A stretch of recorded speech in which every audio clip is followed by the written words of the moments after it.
পাপাই কি করছিস তুই?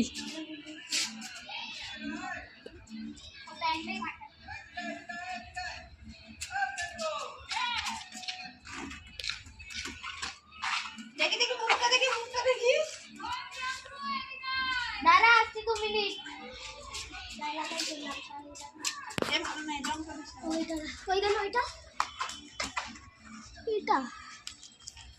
আর পিঙ্ক দিয়া আর পিঙ্ক দেবো তোকে আর তো একটু পিঙ্ক দেবো তোকে আমাকে লাগিয়ে দেবা?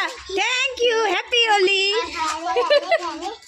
গালে গালে ভাবছি এইখান থেকে জামা কাপড়গুলো ছাড়িয়ে নিয়ে যাবো পিছনে। তাই কর, তাই কর। দাদা এইখান থেকে